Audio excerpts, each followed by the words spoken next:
Kyagulanyi Ssentamu Robert Bob Wine, the elected president of Uganda, ate alina obubaka obw'enjawulo bw'atuwadde. Obubaka buno badde bakwebaza buli munnayuganda wenna bannange yeerekereza n'obaako ky'okola okulaba nga tusigala nga tutambula era nga tusigala nga tugenda mu maaso. Bannange tusiimye nnyo, mwebale nnyo ababaka ba paalamenti, mwebale nnyo baganda baffe, mwebale nnyo mikwano gyaffe, mwebale nnyo mwenna mwebale nnyo mwenna abeerekereza okulaba nga tusigala nga tutambula era nga Uganda yaffe egenda mu maaso. Uganda eyawamu ye Uganda ekulembera, era ye Uganda ejja tufuula abawanguzi, era ye Uganda ejja tusigala nga tugenda mu maaso. Gwe mukwano gwange naye munnange, tukutegeeza nti yimusa eddoboozi lye tutambule tulabe nga tununula eggwanga lyaffe. Eno Uganda ya njawulo. Ono Kyagulanyi Ssentamu Robert Bob Wine bwe tuba nga ye pulezidenti waffe, buli kimu kijja kutereera era buli kimu kijja kusukka we tukibalira. Buli kimu kijja kuba kya njawulo baganda bange, so bamikwano temugwa mu maanyi. Mukimanye nti nno waliwo olugendo lw'enjawulo ate tulina okutambula, ate tulina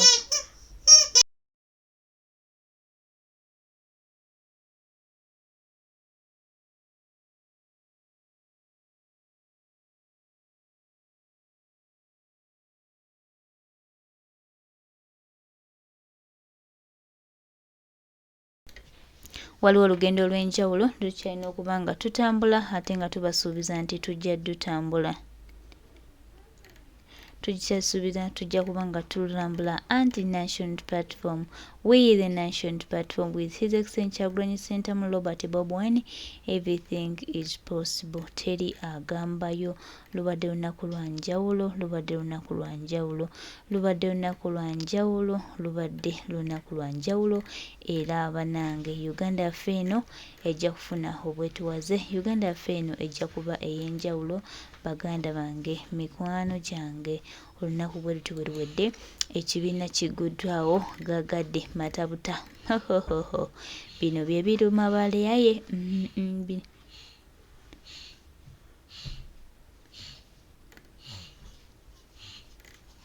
Bino bye biruma bayaaye. Big high yaze naina nga ali smart yaze kufiza nation platform nagamba nti bannange mwe weetuwaza obuyitirivu, nagamba nti yakooye era akooye NRM. Kale kwegamba olunaku lubadde lwa njawulo nnyo. Ngenda kuwa embeera nga bwebadde ng'ate Kyagulanyi Ssentamu Robert Bob Wine His Excellency atuwa obubaka obw'enjawulo. Kale kwegamba libadde essanyu kyereere, olunaku lubadde bulungi, buli kimu tukitambuza bulungi era Mukama tugamba nti weewaawo. It has been a special day for us. It has been a great day. Era history waffe atandise okuba nga akyukamu, atandise okuba nga atambula. Kati Museveni agamba weewo ki ali eyo atuula obufoofofo naye era tajja kutusobola, tajja kumalako naffe. Twongera omujjukiza nti eno Uganda y'abannayuganda ate bannayuganda ffe abalina se esembayo ku ggwanga lyaffe lino Uganda, amata obuta. Obukulembeze waffe Kyagulanyi Ssentamu Robert Bob Wine, the elected president of Uganda, n'obubaka obulungi bw'atwetikidde baganda baffe, mikwano gyaffe. Ndowooza obubaka bw'omukulembeze mubuwulidde. Kati tugambe nti ki? Tugambe nti tuli bawanguzi. Ate waliwo ekirala kye tuyinza okugamba, just tugamba bugambi tuli bawanguzi, tuwangudde olwaleero, enkya tugenda kuwangula, n'oli tuwangule. Museveni tumusuula ekigo ne gavumenti y'enzibi. Bannayuganda beeyagale, Uganda etambule, tubeere basanyufu, buli omu abeere musanyufu mu ggwanga lye. Ekyo kye tusaba era ekyo kye tusaba ebbanga lyonna. Mukama tumusaba atukwatireko, atuwonye abalabe baffe, atulage ekintu ekituufu ate era atutambulize mu kwagala, atambulize mu ssanyu, tutabe nga tusobola okwerwanako ne tununula eggwanga lyaffe lino Uganda, okuliwonya ekizibu kyayo siyitibwa habulwa, ate naffe tusigala nga tutambula. Baganda bange, oluusi ebintu si byangu naye tulina okuguma ne tubeera n'ensi ennungi. Omusolo ze tuwaffe kennyini tukyuseyo Uganda yaffe tugifuule Uganda eyeyagaza, Uganda ne bakadama gye bajja okukomawo baleme kwagala kuddayo. That is the country that we want, ladies and gentlemen. We got onto that journey, and it has been a journey of pain and sacrifice. It has been a journey of constant lessons, a journey of constant growth, and we thank God that we are here today. So as we open this place, as we open this new headquarters, ladies and gentlemen, I request all of us to avoid having that sense of a rivalism of completeness, because we are not there. It is not yet Uhuru. The job is not completed. Temberanga wano ne mulowooza twatuuka, temberanga wano ne muvimba. No, tetunnaba yadde okutunda kamu katundutundu k'olugendo gye tugenda.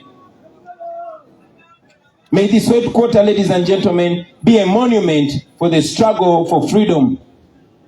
A monument of all those that have come long before us, that have contributed to this struggle that we are leading today.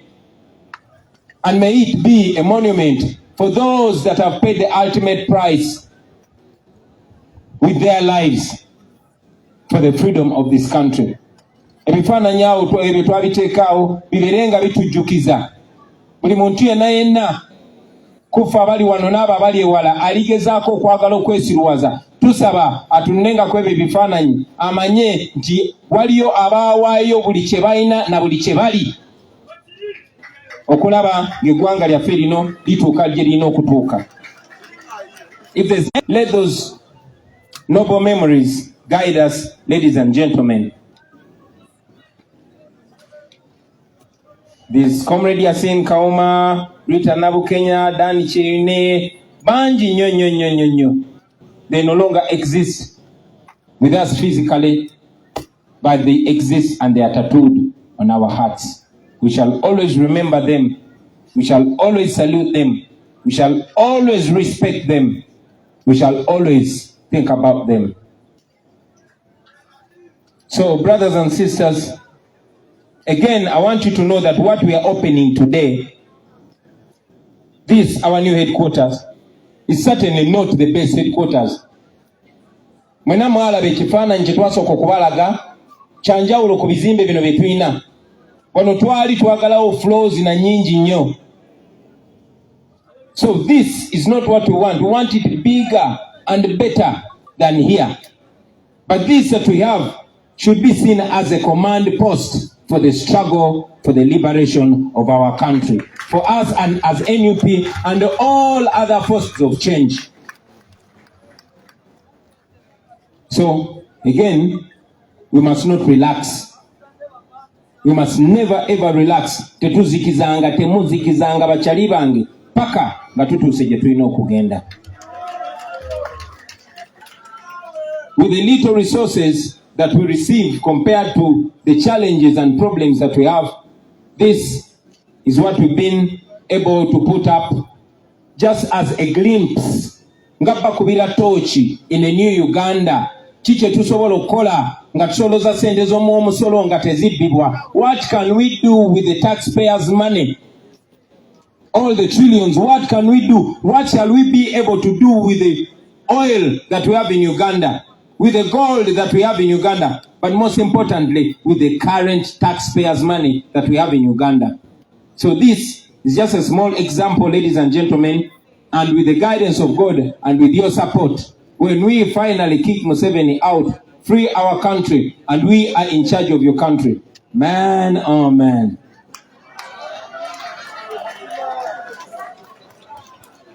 Comrades, also in the spirit of unity, I want to use this opportunity not only to salute our comrades in the struggle that are with us today, but also to call upon them like we are calling upon all of you to embrace the spirit of unity. We can never do this alone. Nachibagamba olunaku lumu ebugiri mu 2017, was it 2018? Nabagamba nti ekibiina kyonna bwe kirowooza nti kisobola kyokka oba namunigina okuwonya Uganda eno okuginunula kiba kyerimba. batuwagidde nnyo baganda bange. Buli woyita bayimba National Unity Platform, bayimba People Power. Naye tetusobola kikola ffekka. Tulina kikola na buli omu. Ate sijja si bakulembeze bokka, abanaddiini, abasomesa, abalala abeekolera emirimu egyabwe. Everybody has a role to play. I am very happy nti bannange mukoze omulimu gwammwe. Abaana ba boda simanyi bwe nnyinza beebaza. Abasomesa simanyi bwe nnyinza beebaza. Bamakanika simanyi bwe nnyinza beebaza. Abayimbi bannange simanyi bwe nnyinza beebaza ne bannabitone byonna.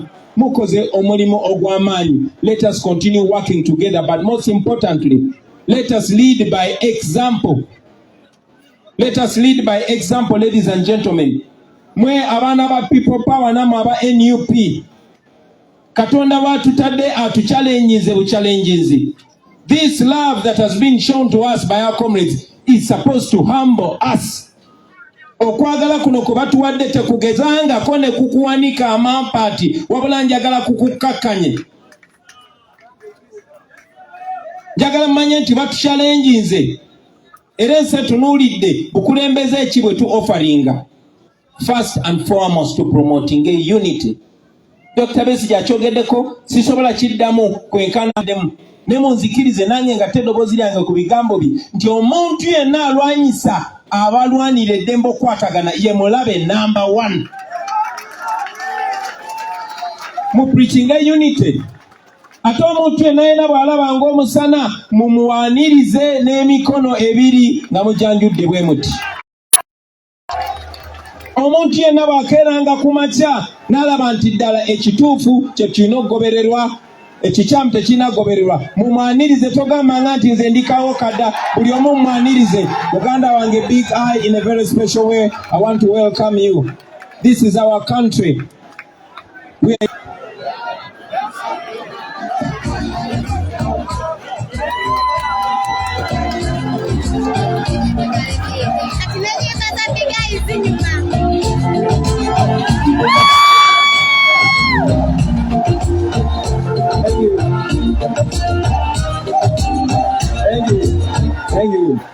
Thank you very much.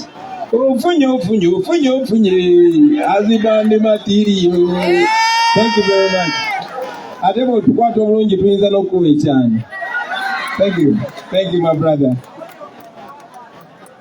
So, as I conclude, ladies and gentlemen, ngamaliriza era buno obubaka njagala muwa bo wammwe baganda baffe be tulina mmwe mu struggle. Njagala obbasaba okusookera ddala mumanye nti ffe tusobola bakulembera bukulembezi. Ffe tusobola bakulembera bukulembezi. Naye muyina omulimu munene nnyo ogw'okukola. Era ensonga eyo mukadde waffe Dr. Kebbi agyogeddeko. Temuddangaawo ne mutunuulira Kyagulanyi yekka. No, eno struggle yaffe ffenna. So wano we tuli njagala mulabewo ng'ewammwe, kubanga wammwe simanyi oba muntegera bulungi. Buli wojja wano feeling comfortable. Buli wojja wano weyagalire mu kifo kino. Naye era bw'obeera mu kifo kino njagala omwoyo ogw'obuvunaanyizibwa gukubeereko. Obeere ng'omanyi nti naawe olina obuvunaanyizibwa bwe bumu ne Kyagulanyi bw'alina ku ggwanga lino. Frank Sentes abagenda omutta si yali akulembera struggle eno. Rita bagenda omutta oba Yasini si yali akulembera struggle eno. Naye njagala omanye nti dictator Museveni kuba mutiitiizi nnyo buli muntu yenna naddala mu abato. Buli gwalaba ng'obwongo bwe bulabayo amutya nnyo. So njagala wano mulabeewo ng'ewammwe, but most importantly njagala bingi ate amuwa obuvunaanyizibwa bungi. Nina essuubi mu biseera eby'omu maaso Mukama bw'aliba otwala atuwadde obulamu. Nina ekirooto njagala nange nkomewo wano nga ninga Dr. Besigye nga nze omu ku bakadde b'ekibiina nga mukyaliwo ng'abamu ku mmwe mwe bakulembeze, ng'abamu ku mmwe mwe ba president, mwe ba secretary general, mwe boogezi b'ekibiina. Njagala nkomewo wano nga wano waagaziwa nga mukoma eri ng'ekitebe kikoma eri nga kuliko n'essomero nga kuliko n'ebisaawe mwazikako n'ekyalo ne basambirawo omupiira. njagala nkomewo wano ng'ekibiina kino kikyaliwo nga temwakitunda. Most importantly, njagala nkomewo wano nga kino kye kibiina ekikulembera Uganda. Kirinsanyusa okukiraba ekyo mu biseera eby'obulamu bwange, naye nga manyi kikyakola, manyi nti ekyo ekirooto kigenda kutuukirira, manyi nti olunaku lujja kukya nkomewo wano nange ng'omugenyi, ng'omu ku bakadde b'ekibiina, nga tukyali ku values ezimu, nga tukyali ku bigendererwa bye bimu, nga tukyali ku nnono y'emu, nga tukyali ku mulamwa gwe gumu, naye okusingira ddala Katonda nga tukkiriza ng'omulamu ogwo tugutuukiriza mu bikolwa bingi eby'enjawulo. Mwebale nnyo, mwebale neyaza Madam First Lady. Thank you very much. Engeri gye banfuye akasente ebigambo byange bino kambikomye wano. Mwebale nnyo, mwebalire ddala. Mwebale nnyo, mwebalire ddala. Banzijukiza era njagala nkibakakase ti mwe ba members, mwe abakulembeze, mwe bannannyini ba wano. This is not about Kyagulanyi. Era ebyapa bya wano ebisinga obungi biri mu mannya ga National Unity Platform. This is the property of the people of Uganda, courtesy of the National Unity Platform. Thank you very much, ladies and gentlemen, and God bless you. Yes, banzijukiza nti n'ebitanabeera mannya gaffe tebigenda kugira mannya ga Joel Ssenyonyi, wabula bigenda kugira mannya ga National Unity Platform. Thank you very much, ladies and gentlemen, for God and our country.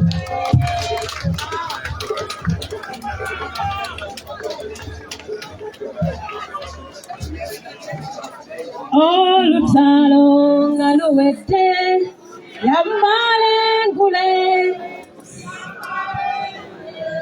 tuli yambale ngule. Olutalo nga luwedde tuli yambale ngule, tuli kumba mu Uganda empya. When the struggle is over, we shall wear the victor's crown. We shall wear the victor's crown. When the struggle is over, we shall wear the victor's crown in the new Uganda. People power, Our power, our power. people power. Let's have the national anthem and close. When the struggle is over, we shall wear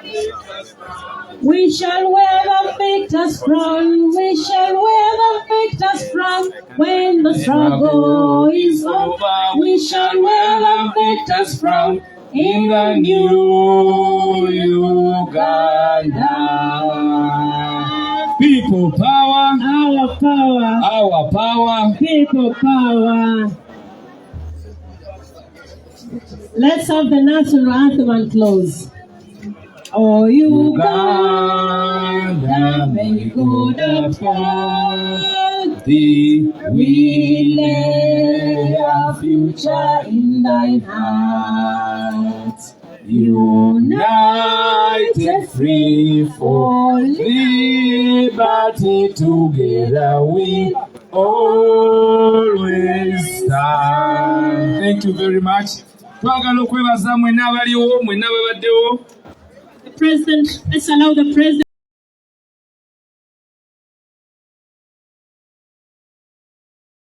La la la la la la la la la la. La la la la la la la.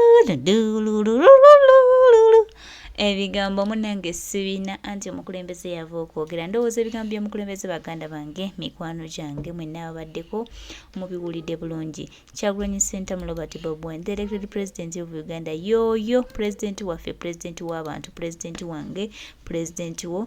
Ebigambo abyogedde. Muganda wange, mukwano gwange, gwatawulidde ebigambo bino genda obinoonyerezeeko. Naye nga bibadde bigambo birungi, bibadde bigambo nga bituzzaamu amaanyi. bibadde ebigambo nga bitutwala mu maaso era tusuubira nti ebigambo bino n'obulungi bwabyo nga bwe tubiwulidde bibadde bya njawulo nnyo era bijja tutwala mu maaso tujja byekwatirako bitukimpinge nga tutambula era fazaali olutalo nga luwedde tuliyambala engule. One Uganda, one people, one Uganda, we the nation platform. Abaliwo okuzoganya, abaliwo okulaga ki ekigenda mu maaso, Mukama ng'atukulembeddemu tewali kijja gaana. Olunaku lubadde lulungi, olunaku lubadde lwa ssanyu, olunaku lubadde lwa mirembe. Kyagulanyi Ssentamu Robert Bob and His Excellence ebigambo abyogedde tuyenza nnyo Mukama waffe.